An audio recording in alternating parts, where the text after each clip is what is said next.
Welcome to SVG-TV News and Sports for Monday, June 23rd, 2014. I am Jennifer Richardson with the details. Poverty and inequities are said to be the main reasons behind the Ministry of Health, Wellness and the Environment's thrust in achieving universal health coverage for all in St. Vincent and the Grenadines. This was pointed out by Permanent Secretary in the Ministry, Shong, addressing the opening ceremony of a national consultation on a universal health coverage strategy for SVG. Shong said while significant advances have been made in health here and the region as a whole, poverty and inequities remain a fundamental challenge. Universal health coverage suggests that all people and communities will have access to comprehensive and guaranteed quality services according to a need throughout their life course without financial hardship. It is central to human development and requires health policies and programs that are equitable and efficient. He noted that equity in health refers to the absence of unjust differences in health conditions, access to service, financial contribution, access to health spaces, and the attention received from health care providers, all of which he said needs to be addressed. In decades, ladies and gentlemen, important policies and strategic initiatives have been taken to transform health systems here at the national level and also regionally and internationally, many of them with the active participation and support of other partners. Achieving universal health coverage, therefore, requires the engagement of society with clear mechanisms for inclusion and accountability, multi-sectoral partnership and participation, dialogue and consensus building among the different local actors. Meanwhile, Chief Medical Officer Simone Keizer-Beache says the consultation will look at the generic strategy plan for the universal health coverage proposed by the World Health Organization, the WHO, and the Pan-American Health Organization, PAHO, acknowledging that there is no singular formula for attaining universal health coverage. Rather, we must each create our own formula guided by the PAHO framework. Success of any strategy for universal health coverage requires that the formula is homegrown, strongly rooted in the country's culture, its domestic political institutions, the legacy of the existing health system, and the expectations of its people. It is this recognition of the need for an all-of-society approach that requires that we engage a wide cross-section of the society here today in this important consultation. 80% of primary schools across St. Vincent and the Grenadines agree that the Caribbean Primary Exit Assessment CPA has to be a whole school approach. This was pointed out at a media conference today by Curriculum Officer Clyde Fitzpatrick. Fitzpatrick says the ministry is happy to see this decision being taken because when persons think of an entrance, their focus is at grade 6, which he says creates a lot of problems. All the things that weren't taught at the lower level, we had to be now fighting to struggle to get them in some instances. And I am happy that a lot of the teachers at grade 6, and they really work hard, I must commend them for that, that they're seeing the fact that, look, we had a talk to start having dialogue with grade K, 1, 2, 3, 4, come right up. From a ministry point of view, we have started training going down. We started grade 5, and we've gone over grade 6 tutor, and we're going to grade 4. Some schools have taken the bold initiative in their zones to organize workshops so that they get the whole process going through the school. We're not forgetting the parents, because parents are key to this. I think most parents at this time was their most anxious moments. We had the calls, yes. I want to assure the parents that the syllabus are available for you, and it's not a new syllabus. I hear some people calling for the CPA syllabus. There's no such syllabus as CPA. The regular OECS curriculum guides that are present in all our secondary schools that we ensure that all teachers have, primary schools, we ensure that all of them have it. It's there, that is what they use it, and it's, the parents can have it if they so desire. Meanwhile, Chief Education Officer Gilchrist says the ministry continues to struggle to get the support of some parents with their children's education. Gilchrist says the challenge that exists with some parents is that they are not providing the necessary framework and guidance for their children.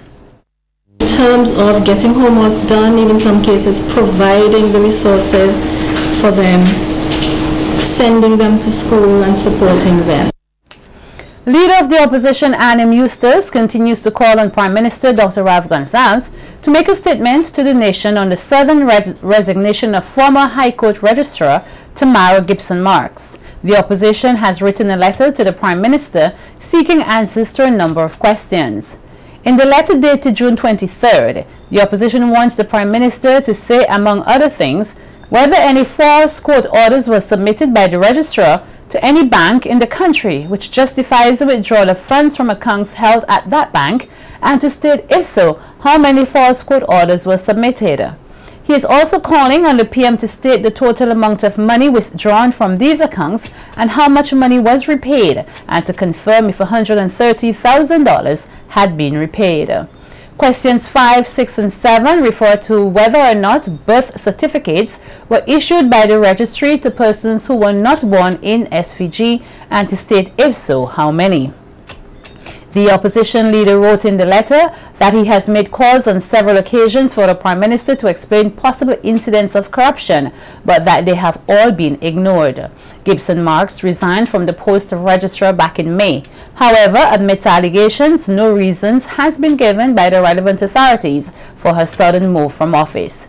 In an earlier statement to SVG-TV News, PM Gonsalves said the matter is being handled by the 3 state agencies, including the Attorney General Chambers, the Director of Audit, and the Office of the Police Commissioner, and that they should be allowed to do their job. Meanwhile, Prime Minister Dr. Gonsalves told SVG-TV News he will soon respond to the opposition leader's letter. Gonsalves said that Eustace was not well advised on the issues outlined in the letter. The Prime Minister said the opposition leader is out of his depth and accused him of being demagogic, throwing smoke in the eyes of the people. On the issue of document fraud, the Prime Minister said that there were at least 2 instances where violators had been taken to court and 1 person was convicted. He went on to challenge Eustace, saying that if he knew of any other case of document fraud, that the leader of the opposition ought to take it to the authorities, including the Immigration Department.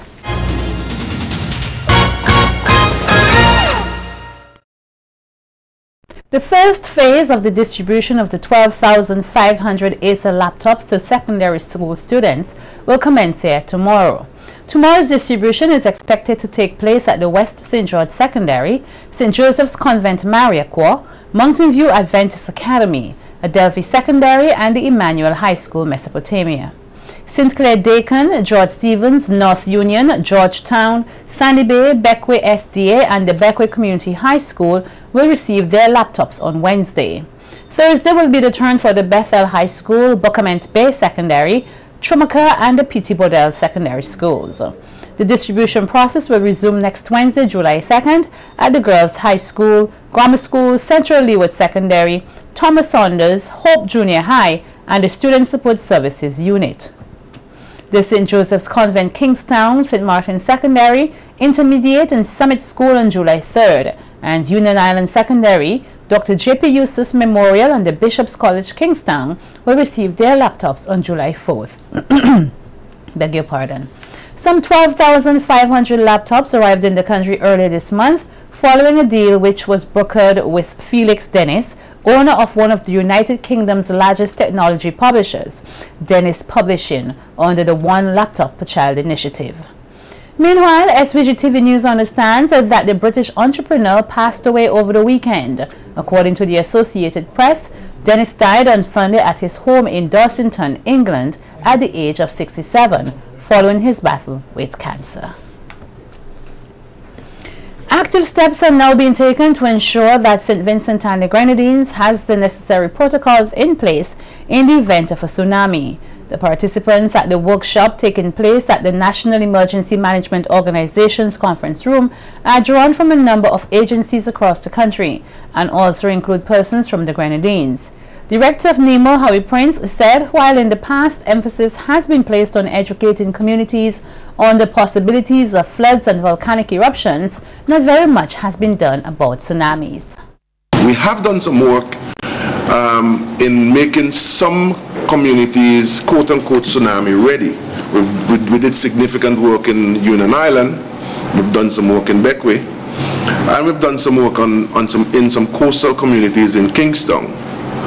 When sometime last year we ran a special communication testing program for the Caribbean, we were in fact testing the communication methodologies and media that's available for work if there's a tsunami. Today we are going to begin the process of doing a lot more than wonder if we are ready. Today we're going to start the process earnestly of making sure that the country has a tsunami protocols, or that tsunami protocols are in place.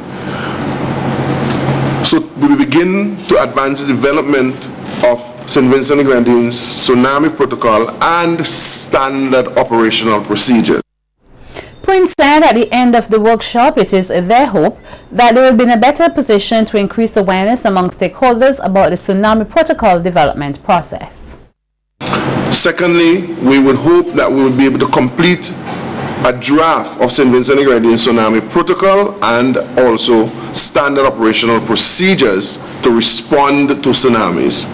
Thirdly, we would hope that your gathering today and tomorrow will provide us with recommendations for the enhancements of tsunami readiness in St. Vincent and Grenadines. And fourthly, we hope that together we will be able to identify the resources that are necessary so that we can respond appropriately if our country is hit by a tsunami. Now, there are those who say the probability of being hit by a tsunami is very small, not very high. So why do we worry about it? Well, a tsunami might not be something that would happen every year, but the impact that it has, if it happens, is so devastating that we cannot take it for granted and not do something about alerting our people to what you need to do and how you need to respond. Another 8 persons affected by the December freak storm last Thursday received new houses under the government housing program. Villa Point, South River's handing over ceremony was the third of its kind, with other ceremonies in Langley Park, Georgetown and Fitzhugh on the leeward side. Speaking at the handing over in South Rivers, Director of NEMO Howie Prince said he has heard some negative comments about the houses, one of which is that they are little. But Prince said the houses are nothing but magnificent. These houses were built to specifications under the national building codes. These houses are comfortable, proper and strong. They come with all the amenities that homes are supposed to have, and they are given to the people who are receiving them free of cost. Do you want anything better than that? So when you hear people making these comments, don't be afraid to rebuke them and tell them that you know something that's better. We are in fact doing something that's wonderful, and I am sure that the Almighty Father would give all of us our dues in good time for giving to the people what they deserve in these times. Additionally, Prince said while the government generally responds quickly and appropriately to disasters as a function of proper disaster management, it is important that steps are taken to mitigate the damage by some of these disasters. When you relocate people from unsafe areas to safe areas, you are preventing disasters. When you move them from rivers and gullies and you put them on nice hills, a lady said to me, you see that land there? That is my nice land. I'm glad that the people are having it, but it is safe land for the people to live on. So we are in fact doing the first function of disaster management, preventing them by giving people safe homes to live in. Then there's something that's called mitigation. It means preventing, cushioning the impact, softening. You can't stop a hurricane from coming. You can't stop the flood. But you can make things a little bit easier for yourselves and your families. So what does the government have to do in that case? The government has to build safe and protective barriers for the communities. Yes. We have to put in gabion baskets. We have to rebuild bridges, make them better. We have to put in protections at the rivers and seas. That is mitigation, and that is one function of disaster management that I can say to you that this government is doing. Meanwhile, Prime Minister Dr. Gonsalves said in addition to the 8 new houses given to South Rivers residents, others from the same community have and continue to receive assistance following the December floods. 44 families were assisted with materials. 44. 3 houses were repaired on the spot. And we have 8 houses here being built. That's 55 persons, 55 families getting assistance directly.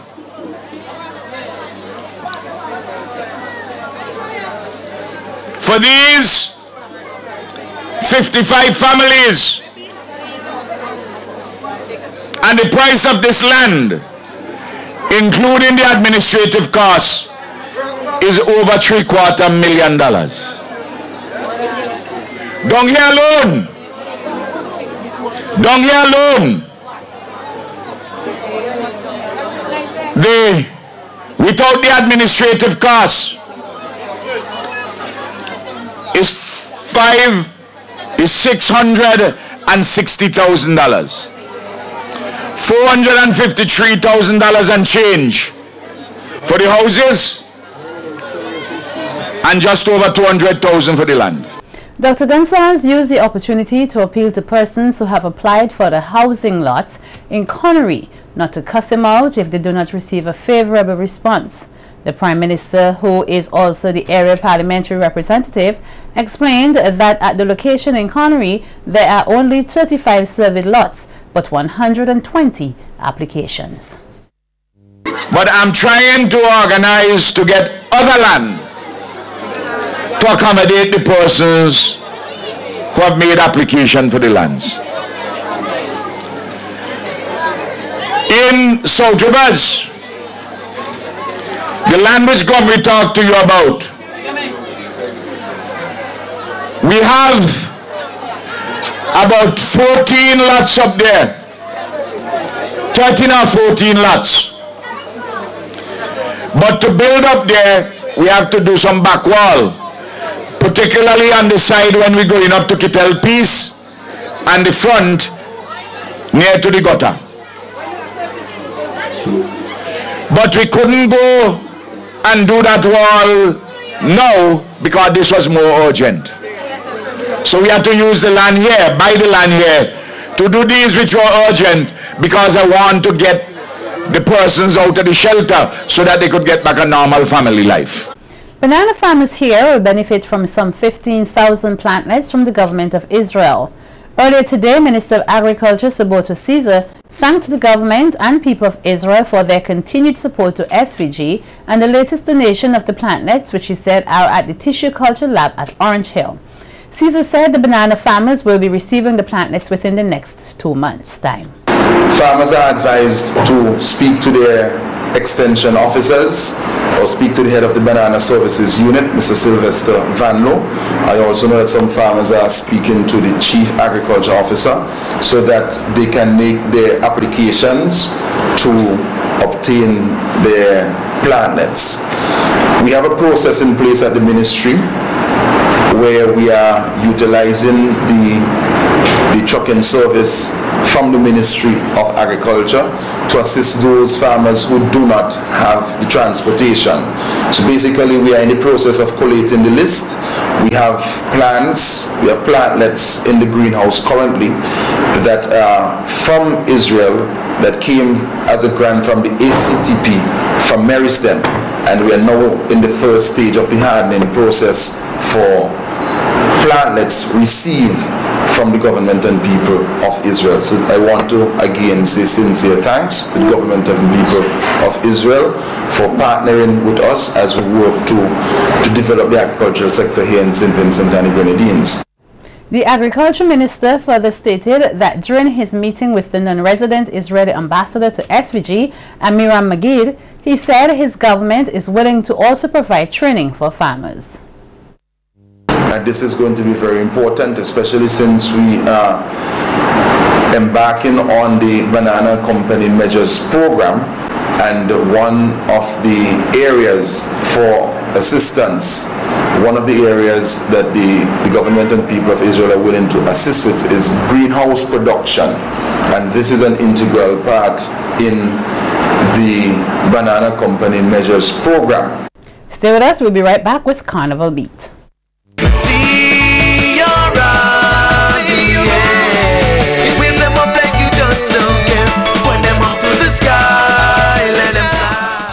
The on-tour Calypso tent and upstage experience received the most picks of Calypsonians going forward to compete in the National Calypso semi-finals slated for this Friday at Victoria Park. Both tents secured 6 picks each. The on-tour semi-finalists are Glenford Azara Charles, Grantley Iper Constance, Kenneth Vibrating Skates Aline, Robert Patches Knights, Elvis Abijah Abbey, and Adrid Ranking Bash Batiste. The upstairs experience picks are Chanel McKenzie, Zamfir Manzangi Adams, Vivian Icom Miller, Lornette Fire Empress Ned, Cleopatra Hendrickson, and Alpheus Observer Duncan. Graduates Calypso tent got 5 picks with Glenn Bumpire Richards, Aurelia Queen Bee Beach, Michael Mercy Oliver, Maxwell Tadjo Francis, and Sinclair Mitch Lewis. The New York-based Dynamite's Calypso tent got 3 picks with Earl Exposer Isles, John the Truth Duggan, and Dennis Bowman.